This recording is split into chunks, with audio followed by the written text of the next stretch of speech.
조금 전에 우리가 말씀 찬송 413장 불렀죠? 그 작사를 지으신 분이 스태포드라는 미국의 한 유명한 변호사였다고 합니다. 그가 1873년에 보너스를 좀 받아가지고 아내와 네 자녀를 호화 여객선에 태워가지고 프랑스로 여행을 보냈다고 합니다. 한 달 좀 걸린다고 하네요. 그래서 한 달 뒤에 자기는 비행기를 타고 가서 이제 가족 상봉을 하려고. 얼마나 기분 좋을까요? 그죠? 돈 벌어가지고 마누라 새끼들 다 먹이고 저도 뭐 좀 여유가 생기고 그러면 집사람하고 한 바퀴 돌고 싶은 것이 또 남자들의 로망이기도 하고요. 그렇죠. 한 달 뒤에 보자 빨리빨리 해요.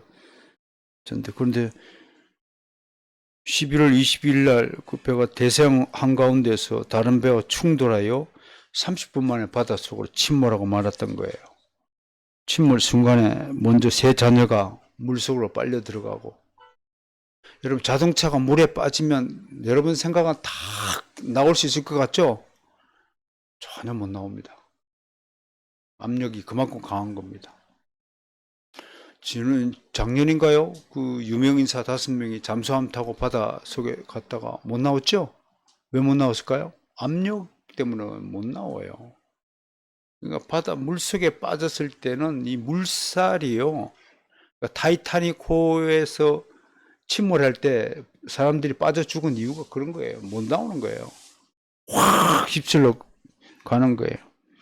그 어린아이를 이제 품에 끼고 뺏기지 않으려고 애를 아무리 썼지만 바다 물살이 얼마나 센지 애마저 확 뺏기고 말았어요. 바다 물살. 그리고 그는 기절했어요. 깨어보니까 자신만이 다른 배의 선원들에 의해 구조를 받았음을 알게 되었습니다.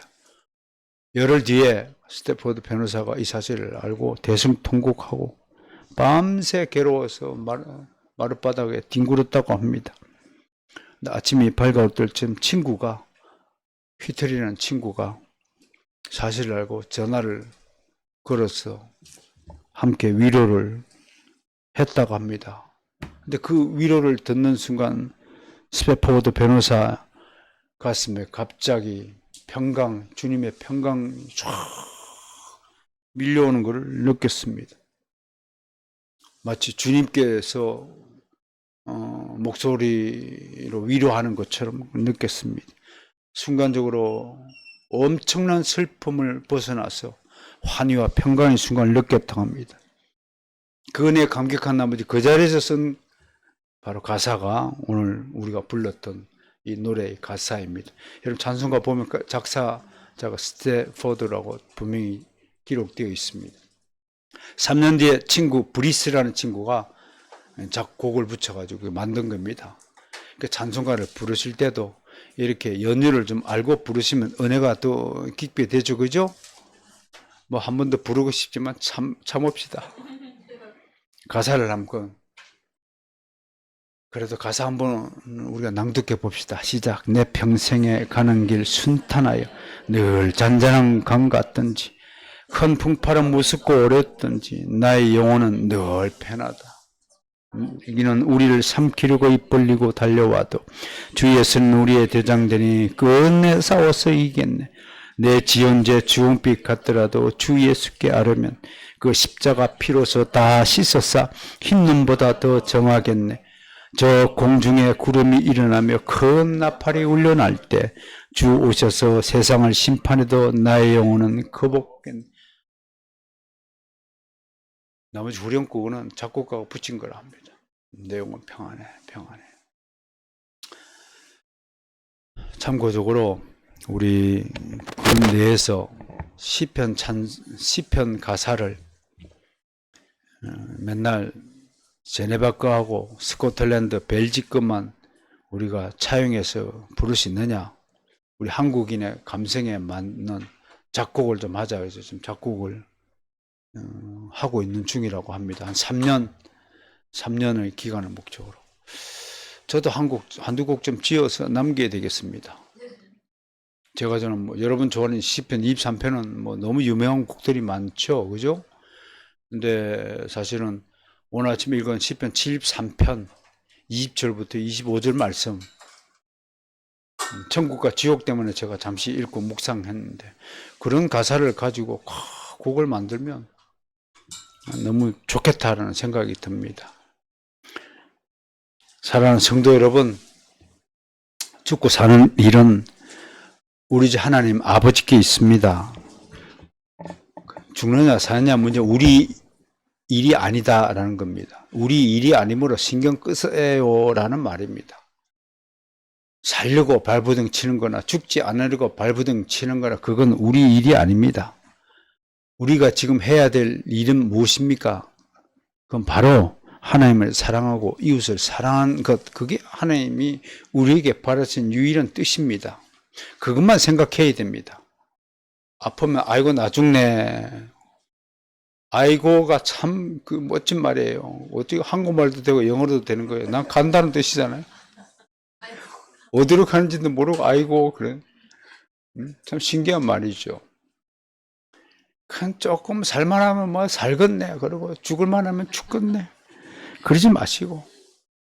스페포드 보세요. 자녀를 다 잃은 스페포드는 그 한순간에 주님의 평강을 깨닫고 남은 생애를 전적으로 하나님을 사랑하고 이웃을 사랑하는 데 헌신했다고 합니다. 하나님을 사랑한다고 하면서 형제나 이웃을 미워한다면 그는 거짓된 그리스도인입니다. 거짓은 하나님 나라에 발을 붙이지 못합니다. 주님을 사랑하지 않은 채 내세로 가겠다고 생각하는 것 자체가 부끄러운 것입니다. 사랑은 하나님을 영화롭게 하고 이웃에게 평안을 전하는 것입니다. 다른 일을 힘들게 하고 못살게 굴고 미워하고 억압하고 가만히 두지 않으며 괴롭히는 자, 가스라이팅 하는 자, 마귀의 자손입니다. 그런데 우리 사랑을 한번 되돌아봅시다. 우리 사랑은 매사에 서툴고 미숙하고 유한합니다. 우리의 사랑은 일정한 한계와 분량과 정도가 정해져 있습니다. 자신의 모든 것을 다 내어줄 만큼 사랑하는 인간은, 여기 제가 보기 드뭅니다 하는데 솔직히 말해서 없습니다라고 하려고 하다가 그래도 혹시 있으면 내가 거짓말쟁이 되니까 보기 드뭅니다라고 그렇게 글을 썼습니다.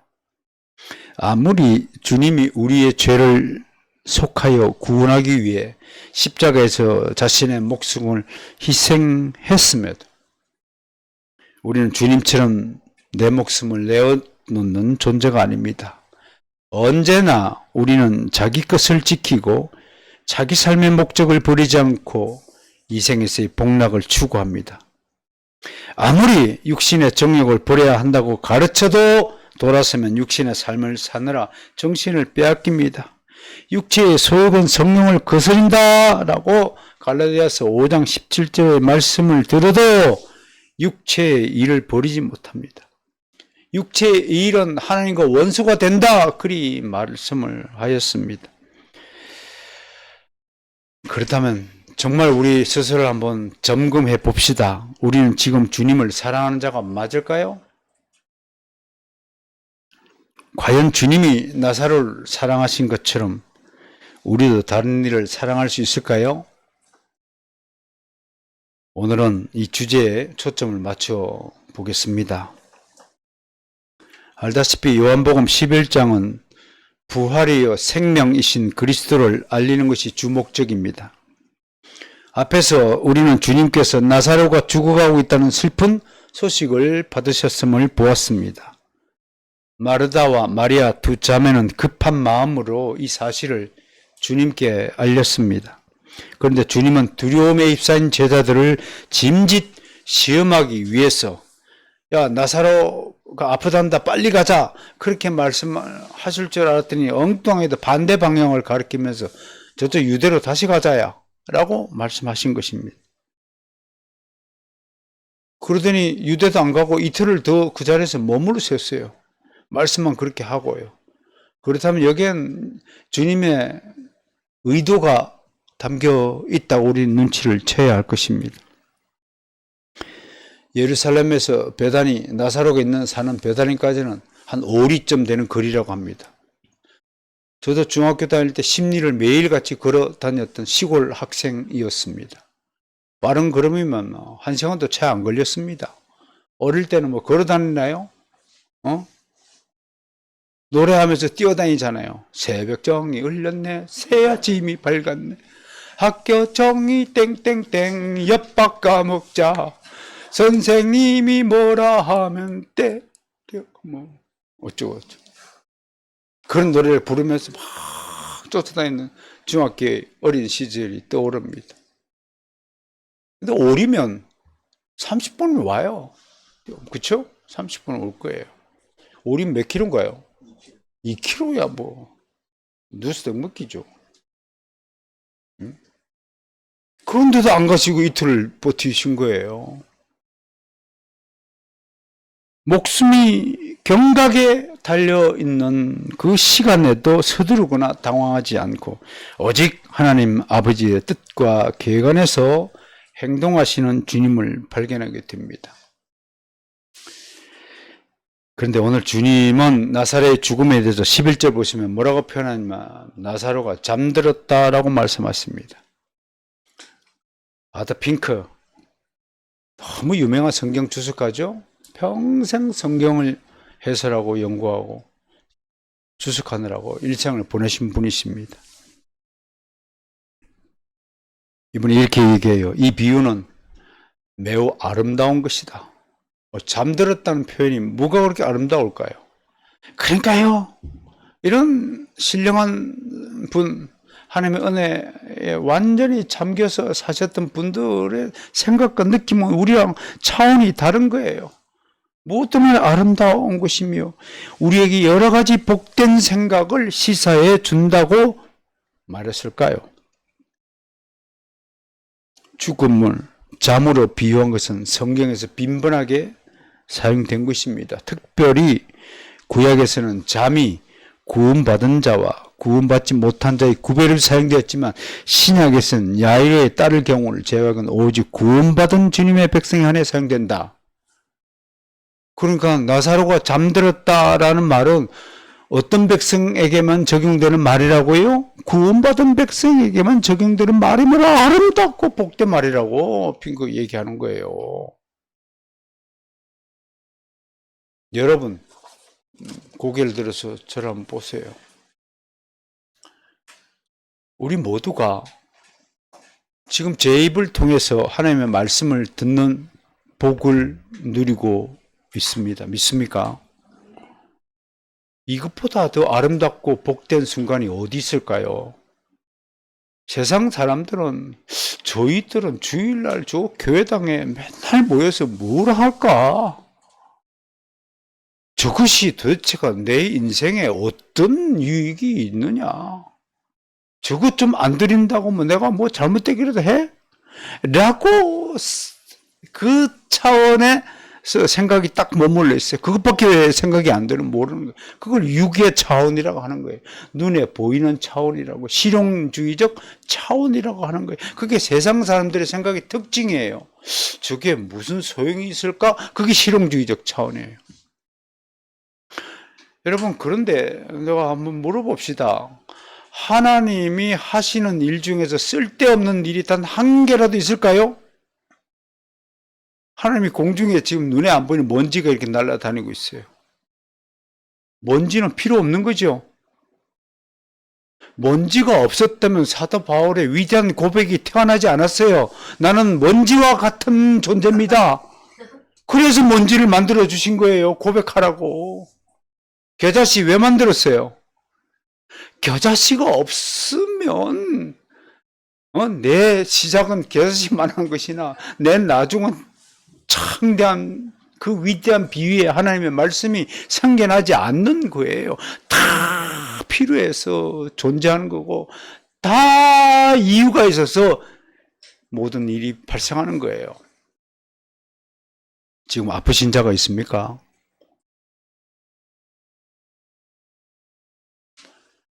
섭리라고 믿음이 계신 분은 그 아픔을 통해서 하나님이 나에게 무언가 말씀하신다고까지 그 경지에까지 가야만 여러분들이 진짜 하나님과 함께하는 진짜 참 신자가 된다고 생각하는 것입니다.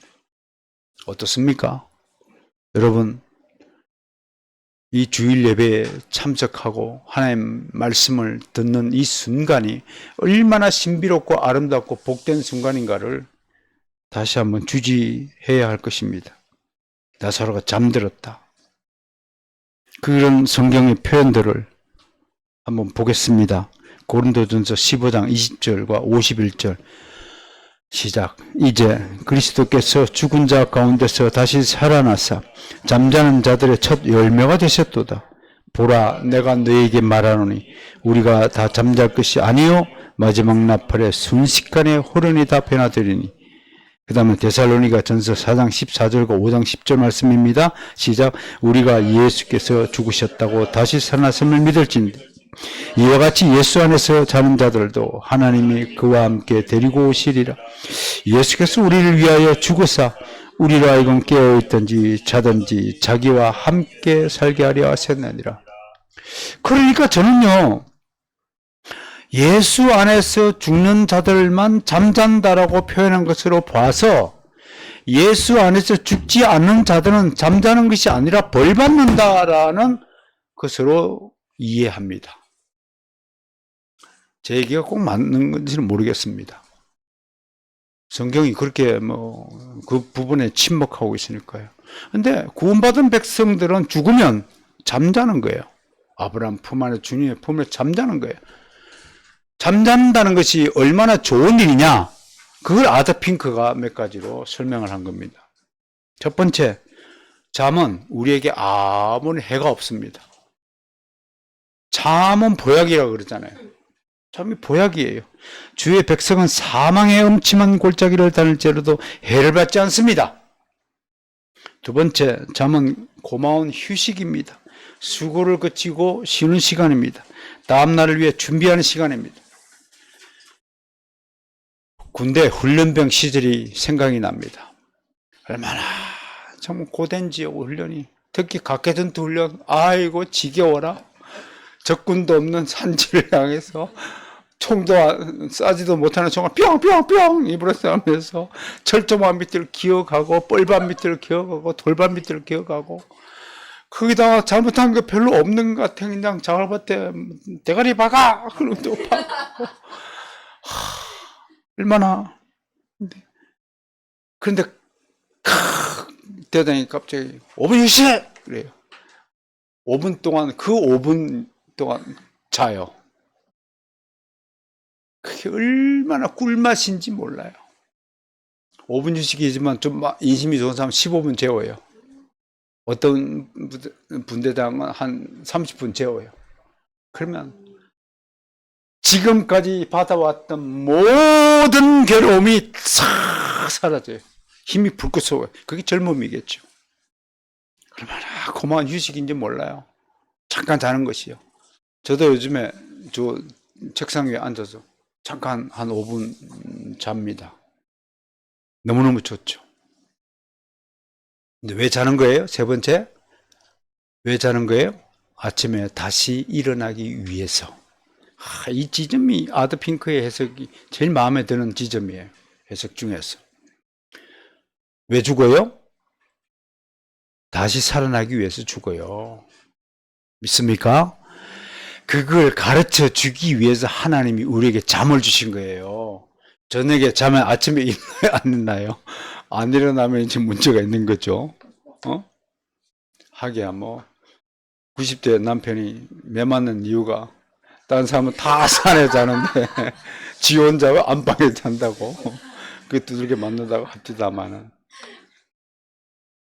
여러분, 아침에 일어난 걸 보고 하나님께서 우리에게 말씀한 것이 뭐겠습니까? 너희가 수명을 다하고 육신이 죽어도 아침에 일어날 것이다. 여러분, 주님이 저녁에 부활하셨어요. 새벽에 부활했어요. 아침에 부활했단 말이에요. 그걸 예시하는 거예요. 그 잠을 주신 것이에요. 그 잠이 얼마나 많은 의미를 담고 있습니까? 네 번째, 잠이 주는 유익이 뭐냐? 잠이 들면 낮의 슬픔들이 다 사라집니다. 물론 뭐 자면서 꿈꾸면서 우는 사람은 봤습니다만, 자면 세상의 근심과 걱정과 염려와 두려움이 사라집니다. 그러니까 염려와 근심이 생기면 술 먹지 말고 주무세요. 응? 안 자면 두들겨 패서라도 재우세요. 엉뚱한 짓 못하게. 다섯 번째, 죽음이 잠에 비유되는 한 가지 이유는, 여러분 아침에 일어날 때 힘들게 일어나요. 어떻게 막 그냥 돈을 막 한 10만 원씩 써서 일어나요. 비상한 장치를 깨워가지고 망치로 머리통을 때려가지고 일어나요. 여러분, 우리가 아침에 자연적으로 잠을 깰 수 있도록 하나님이 만들어 주신 그 이유가 여기에 있는 거예요. 나는 너를 너무 쉽게 살릴 수 있다. 부활하는 거 나한테는 그 일거리도 아니다 라고 말씀하신 있다는 것입니다. 우리는 매일 잠자고 매일 아침에 일어나면서도 바로 이 사실을 깨닫지 못하고 살아갑니다. 이 좋은 공기와 햇빛이 비추어주는 세상, 하나님의 무한한 은혜들의 특징이 뭐예요? 전부 공짜로 주어진다는 거잖아요. 그래서 세상 사람들 하여금 그걸 잊어버리고 살도록 하는 거예요. 코에 숨 붙은 거, 숨을 쉴 때마다 한 10,000원씩 하나님께 헌금하고 살면 아마 한 사람도 살 사람이 없을 거예요. 그죠? 요즘엔 뭐 물 한 병이 값이 귀한 시대가 됐지만, 옛날 저희 시골에서는 산에 가다가 그냥 목마르면 계곡물 먹고 그러고 설사 지게 하고 근데 어렸을 때는 왜 설사가 나는지도 모른 채 했는데, 학교 가서 그 계곡물 마시면 설사가 난다고 알게 됐지만 뭐 마음껏 물을 먹던 시절이었고, 물값을 내고 살 것이라고는 상상도 할 수 없던 시절을 저희는 살았어요. 이제 좀 있으면 공기값도 내고 살 날이 얼마 남지 않은 것 같아요. 햇볕값도 이제 돈으로 주고 사야 될 시기가 올지 모릅니다. 나는 그런 값을 치르는, 모든 것을 값을 치루어야 될 때가 오면 그게 난 종말이라고 봅니다. 왜?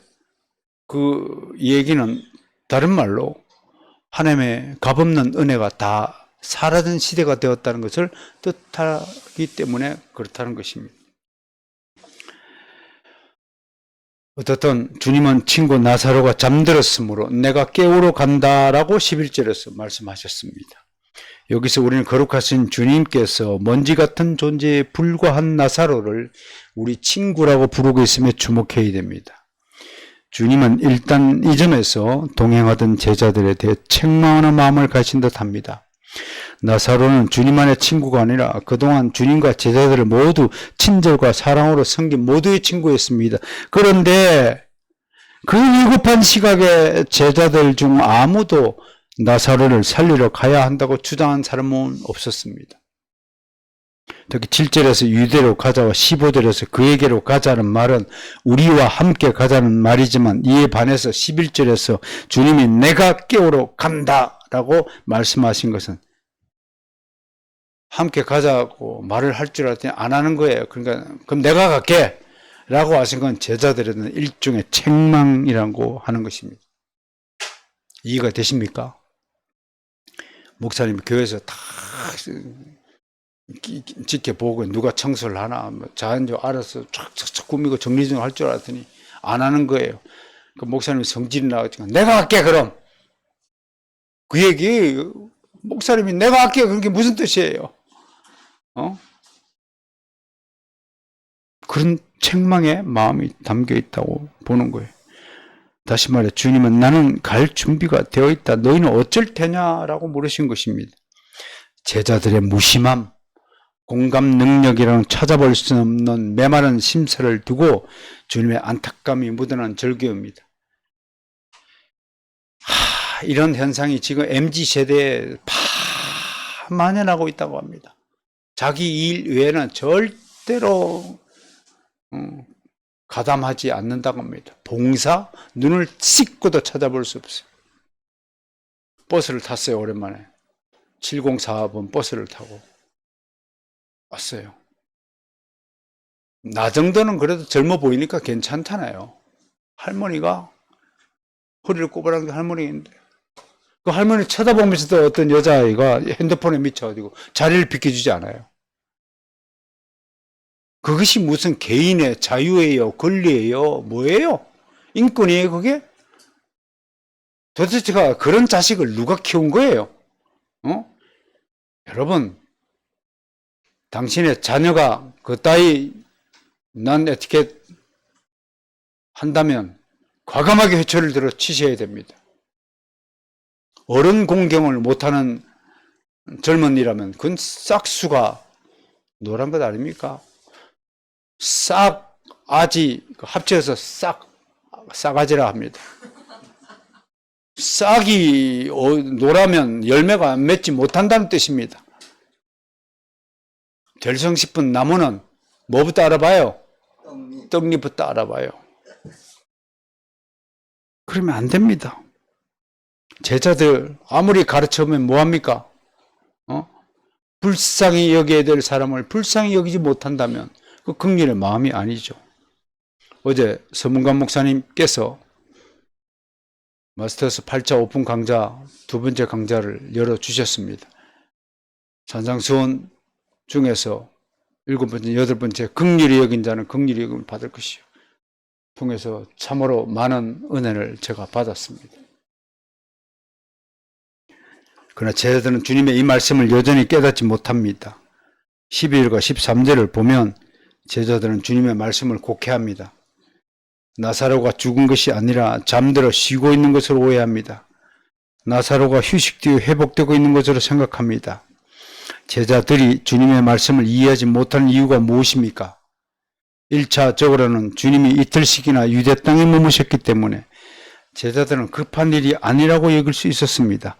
그러나 더 본질적인 이유는 제자들이 다시 유대 지역의 베단으로 가서 위험을 자초하기를 두려웠기 때문입니다. 그들은 우리 친구 나사로의 죽고 사는 문제보다도 당장 자신들의 안위를 먼저 염려한 것입니다. 유대로 다시 가면 아마 돌에 맞아 죽을지 모른다고 염려한 것입니다.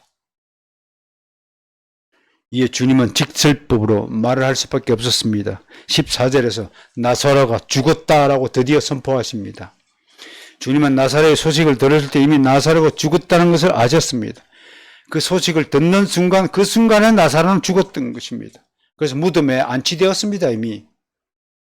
마르다와 마리아는 눈물로 오라버니의 시신을 무덤 속을 안치했습니다. 그리고 이틀이 더 지난 겁니다.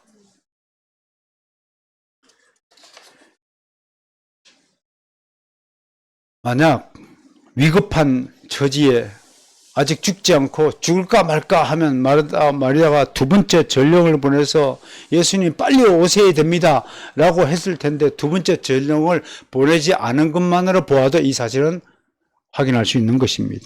상황은 이미 종료된 것입니다. 주님은 드디어 15절에 이르러서 아주 이상한 말씀을 덧붙이십니다. 이 말씀 제대로 이해하는 사람이 없습니다. 성경 읽어도요. 함께 읽을까요? 내가 거기 있지 않은 것을 너희를 위하여 기뻐하노라. 그 다음에 이는 너희를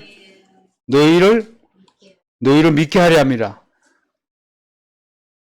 이게 무슨 말씀이신가요? 내가 거기 있지 않은 것은 보세요. 주님이 지금 나사로가 죽어가는데 나사로가 죽어가는 현장에 있지 않은 것은 마르다와 마리아한테도 안 좋은 일이고 제자들을 뭐 기쁘게 할 일입니까? 사람이 죽어가는 일인데. 이게 무슨 말씀인가요? 정말 이상한 말씀을 하신 거예요. 그 이유를 한번 알아봅시다. 그것은 바로 주님이 나사로가 병들었을 때 베다니에 계신 걸 제자들이 목격한 것은 아무런 감동이 없어요. 아픈가 보다. 그랬을 거예요. 제자들에게 더 큰 기적을 보임으로써 제자들의 믿음을 순식간에 향상시키고 다는 주님의 의도가 있는 거예요. 나사로 죽어야 되는 거예요. 제자들 믿음을 크게 하기 위해서. 동일하게 여러분들의 믿음을 더 강화시키기 위해서 담임 목사는 나름대로 여러분들 고초 속으로 빠뜨려야 될 때가 있을 때가 있다는 얘기입니다. 내가 한 번은 성경 암송 대회를 아마 할 거야. 한 번은. 못 외우면 외울 때까지 집에 못 가게 할 거야. 이런 일들을 통해서 믿음이 강화되는 거예요.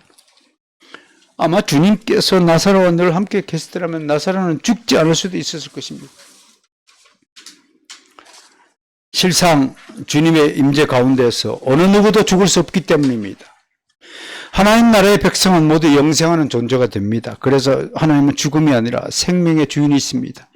유대인들은 예수님을 십자가에 못 박아 죽였지만 하나님은 죽은 자 가운데서 그를 다시 살리셨습니다.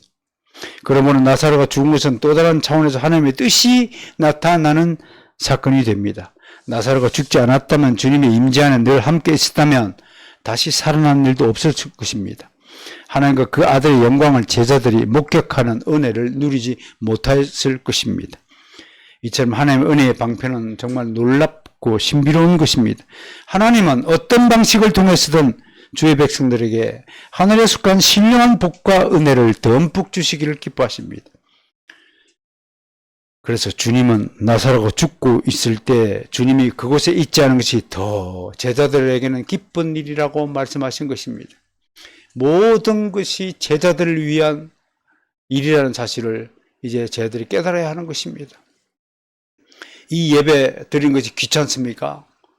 언제 설교가 끝나나 하고 기다려 주십니까? 이 바보 같은 사람들아. 하나님이 여러분들을 위해서 예배를 제정하시고 예배 드리라고 한 거예요. 여러분들이 복 주려고요. 아무 밑도 끝도 없이 복을 주십니까?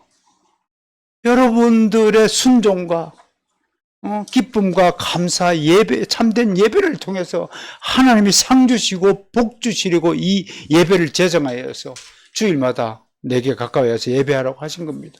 하나님 좋으라고 하신 것이 아니라 우리 좋으라고 하신 것입니다. 나사로 죽은 나사로를 왜 살리십니까? 하나님 입장에서는 나사로 죽고 사는 거 아무런 하나님 나라의 변동사항이 있는 게 아닙니다. 무슨 영향을 끼쳐요? 무엇 때문에 죽은 나사로를 되살려요? 그를 따르는 제자들에게 나가 생명의 주권을 가진 성자 하나님이라는 사실을 믿게끔 하기 위해서 하는 것입니다. 우리 이 구절을 통해서 그 백성의 믿음을 성장시키는 두 가지 방식을 배워야 합니다. 첫째, 주님은 당신의 백성을 가르칠 때 점진적인 방법을 동원합니다. 우리 김진영 군에도 제가 점진적인 교육의 방식을 이미 적용하였음을 출발했습니다. 약 3년간의 교육 과정이 필요할 줄로 믿습니다. 여러분 기도해 주시고 사랑해 주세요. 긍휼히 여기셔야 돼요. 보세요. 아까 염소 주인 보셨죠? 판사의 지혜가 이런 데 빛나는 거예요. 원수를요, 나한테 일 처리할 때 나한테 손해보면 고소하고 내가 손해 안 보려고 하는 방식은 너무나 제한적이고 너무나 땅의 것이에요. 원수를 사랑하라는 주님의 말씀의 뜻을 이해하시겠습니까? 악을 악으로 갚지 말라는 말씀을 이제 이해하시겠습니까? 긍휼히 여길 자를 더 긍휼히 여기는 것이 하나님 은혜의 방식이라는 사실을 믿으시길 바랍니다. 그래서 미운 놈한테 우리 속담이 기가 막혀요. 미운 놈한테 떡 하나 뺏고 떡 하나 더 주는 법이 우리 민족의 인정이요 심사인 것입니다. 그래서 이 참 착한 백성이에요. 우리가 착해서 저 심성이 나쁜 나라에서는 복음이 전파가 안 되고 심성이 고운 대한민국 땅에 한민족의 마음밭에 복음의 씨앗이 뿌려져서 세계적으로 유례가 없는 교회가 발전되고 부흥된 것이라고 하는 것입니다. 두 번째, 성장 과정에는 항상 시련과 고난이 표현됩니다. 아까 입교 교육 때도 말씀했습니다. 눈물 없는 빵 맛없습니다. 여러분, 반죽을 할 때 그냥 밀가루하고 물만 비벼야 아마 떡 반죽을 두들겨 패요. 두들겨 패지 않고 맛있는 반죽이 절대로 만들어지지 않아요. 주먹으로 다 패고. 중국집 가보셨나요? 저는 중국집 이거 돌리고 이거까지 해봤습니다. 아르바이트로. 밀가루고 탁 못한다고 뒤통수를 맞고 그 기술 배우느라고 6개월 걸립니다. 그게. 요즘엔 기계로 쫙 뽑으면 맛이 없잖아요. 손 칼국수가 맛있습니까? 기계 칼국수가 맛있습니까? 송아지 젖 먹고 자란 아이가 참 맛있습니까? 엄마 젖 먹고 자란 아이가 진짜입니까? 이게 중요한 거예요. 내가 선유 젖 안 먹이면 난도 혼난다고 그랬어요. 이게 다른 거예요, 여러분. 항상 시련과 고난이 포함되어야 바르게 성장하는 겁니다. 상추가 어제 집사람하고 농장 갔더니 벌레를 다 먹었어요. 집사람하고 걱정이 태산해. 뭘 뿌리고 오늘 뭐 뿌려야 된다고 이따 밥 먹고 가서 뭘 뿌릴 겁니다. 근데 나는 거꾸로 생각했어요. 고난 끝에 맛있는 상추가 만들어진.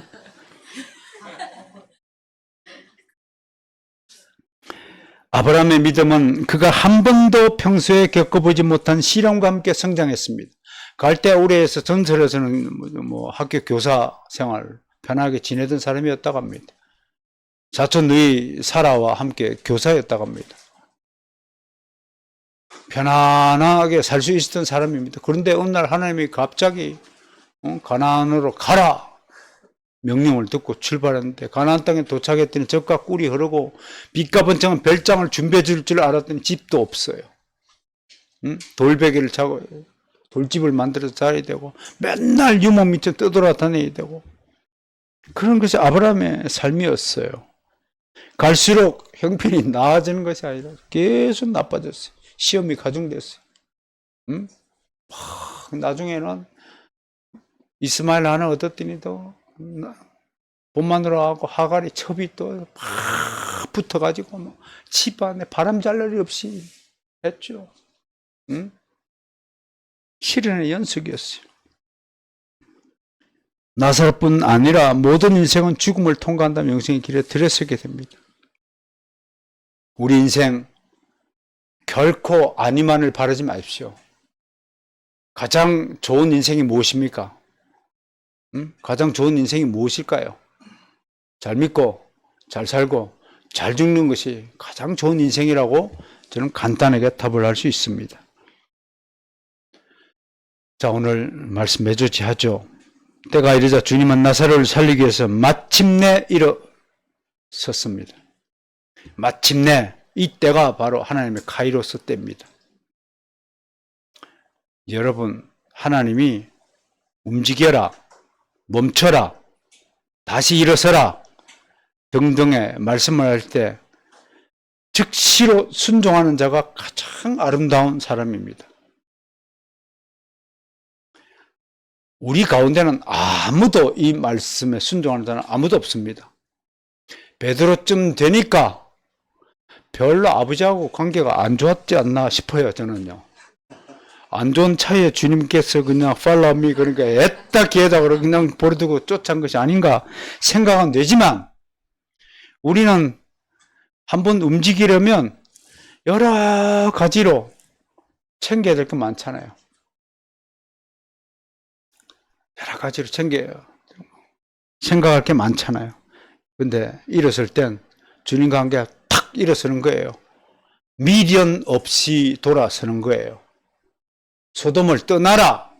그러면 미련 없이 그냥 산으로 달려야 되는 거예요.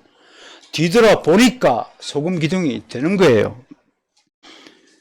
지상에서 가장 기쁘고 영화로운 일을 수행하기 위해서 이제 나사로를 살리러 가는 것이었습니다. 죽음에서 생명의 부활로 이끈 일은 하나님의 영광이 가장 빛나는 순간입니다. 이 순간 하나님은 나사로에 대한 당신의 지극한 사랑을 증명하시는 것입니다.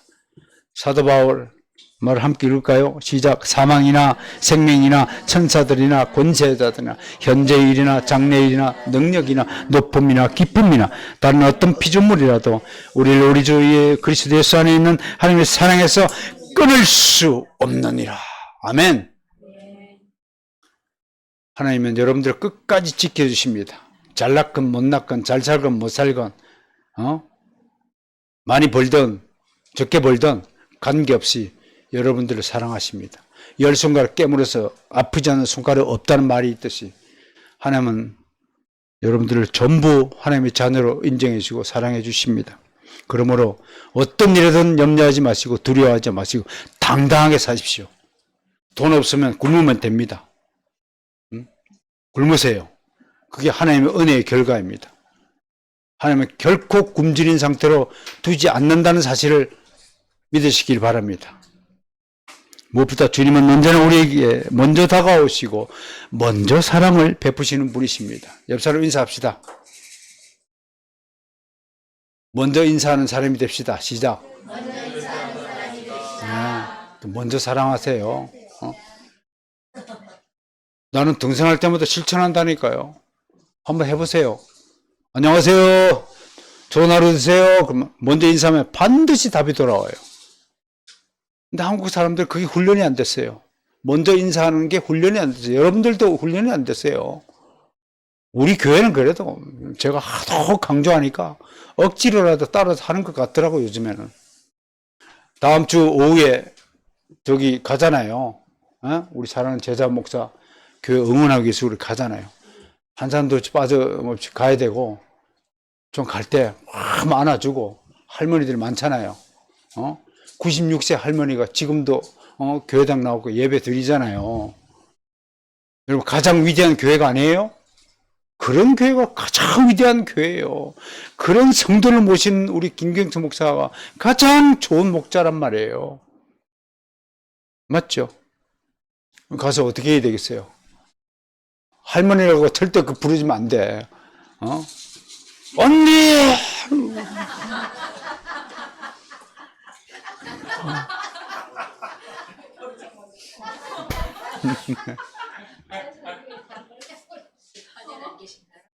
네? 오빠도 있죠. 사족을 좀 못 쓰는 중풍병에 걸린 오빠가 있어요. 먼저 사랑을 베푸시는 분입니다. 자, 그 다음 9절 보세요. 죽은 나사로는 주님에게 올 수 없었지만 주님이 왜 나사로를 찾아가요? 죽은 나사로는 주님에게 찾아올 수 없었어. 주님이 살리러 가는 거예요. 요한복음 4장 10절에서 누가 먼저 사랑했다고요? 하나님이 우리를 먼저 사랑하셨다 그랬어요. 사랑은 내리 사랑인 게 먼저 사랑이에요. 먼저 인사하는 것이 사랑하는 거예요. 선녀야 안녕? 내가 먼저 인사했다.